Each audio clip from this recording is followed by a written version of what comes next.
So, hey guys, I'm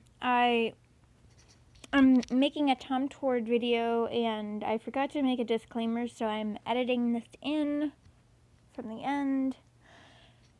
There will be very, very sad things. There's suicide, blood, lots of gore, like imaginative gore, not in pictures.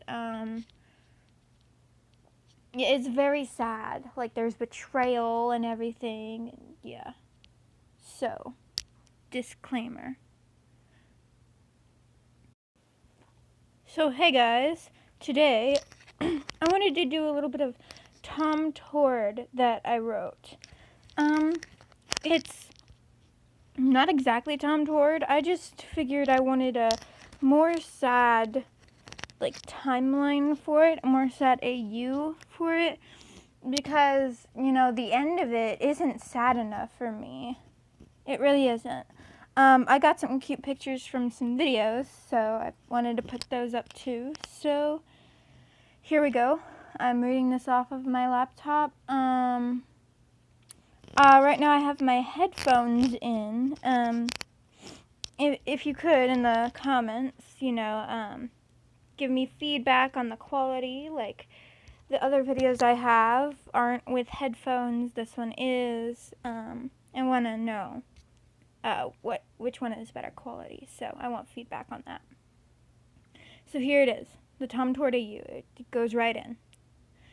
As the giant robot drew closer, Tom realized that shooting it down was the only way to keep everyone safe, except for Tord, the reluctant driver of the machine. Tord had to do this. He really regretted it, but must, even if it cost him his own life. Tom took his harpoon gun, aimed it carefully, and fired straight at the large automation's heart. This, of course, caused the machine to ignite and plunge its parts into the earth. The boys looked at the destruction before them, staring a little too long at the new, chilling state Tord was in, their expressions saddening and falling apart as one of their housemates were decimated by them because of them. They left as they knew if they stayed, it could only get worse. Dreadful realizations. Point of view of Tord. As Tord woke up, the doctors around him started asking questions rapid fire. Doctors? What had happened? Where was Tom to comfort him now? Oh, he forgot the atrocious acts he was forced to commit. He suddenly then realized the newfound pain he had and would till the end of his days. The boy searched for the source of pain. Well, the most excruciating one, anyway. His arm was gone. Not hidden or bandaged, just gone. He was panicking and wondering why he still felt the pain instead of having painkillers numb it or passing out. Apparently, the doctors were ordered not to give him any painkillers as punishment, and to give him a new medical technology that would allow him to stay awake while also not numbing the pain. It was made for war prisoners and interrogations, but in his case, it was just a spite from his superior. Once the doctors were done questioning him, they left him with a bowl of salad and a new robotic arm that they would care less about him attaching it wrong or not being able to control it at all. He got it on, eventually and laboriously. He then ate his bland, no-dressing salad eagerly, as he knew this could very well be his last meal. Although he didn't know what they were keeping him alive for anyways. He already told them everything, so he could just get it over with.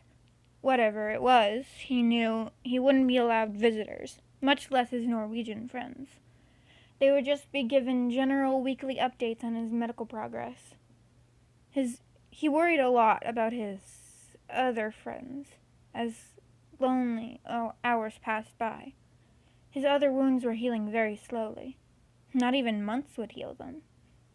He was blind in his right eye. His right leg would never work again, though he did not need it amputated as his arm did. His right side organs were slowly fluctuating in how well they worked.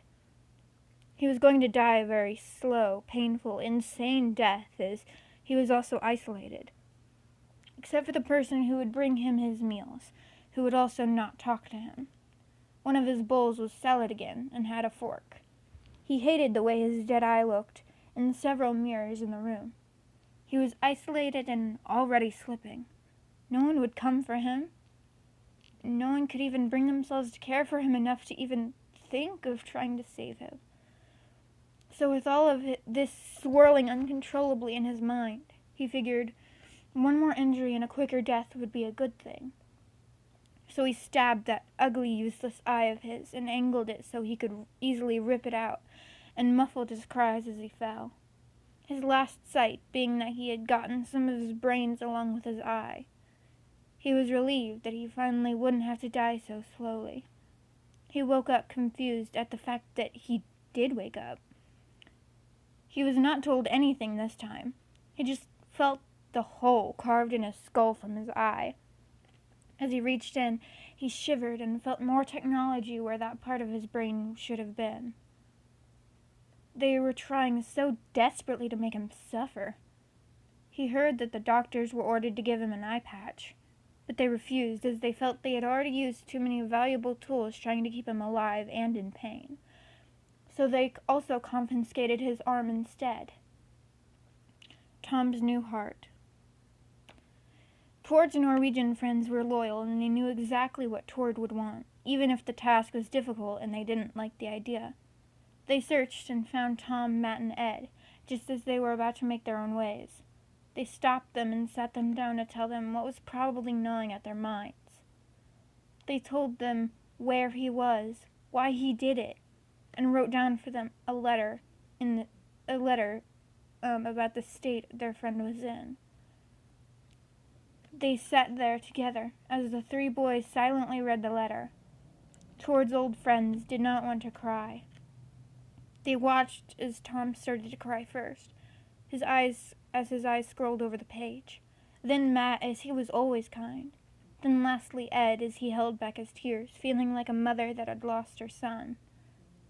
The Norwegian boys left, and once they were out of sight, Tom spoke up and said that they should infiltrate the place and get Tord out without a second of hesitation. He looked at their skeptical expressions, and then added that he would go with or without them.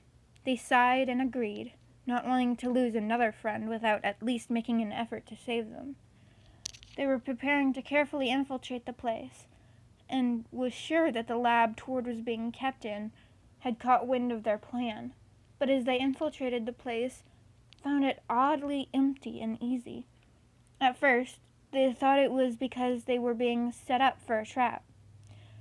Blissful ignorance. The save. This is in quotations. Because they had practically waltzed in. In fact, they did dance some during the mission. Tord's Norwegian friends were outside, acting as the getaway with a van they stole. Matt unlocked the room Tord was supposedly kept in. Tom rushed in, and Ed called the Norwegian boys, telling them that they didn't need a getaway, but would appreciate it if they brought them to a graveyard, voice wavering, staring at the horrid sight before him that was a dead Tord. Matt ran to the bathroom, and Tom was rocking and cradling the corpse, screaming and crying, already feeling immense guilt for making the majority of these wounds in the first place, for not trusting the one person that he would have originally trusted with his life. Tord had not died from all of his injuries or failing organs, not from barely being able to eat with his without his dominant arm, or sleeping because of his consistent nightmares. His death was because he hated himself and the things that he had done, and kept the fork he had been given beforehand. Tord had stabbed every inch of his body he could reach with the fork, making sure that the wounds were deep enough to at least bleed. He hit an artery on his neck, and once he felt it, he laughed, smiled, and sliced the artery. The end. Well, that was it for this TomTord-ish, you know, really sad AU. That was the saddest thing I could come up with. So I hope you enjoy it. You know what? I'm probably gonna edit in a disclaimer at the beginning of the video, because I need to do that.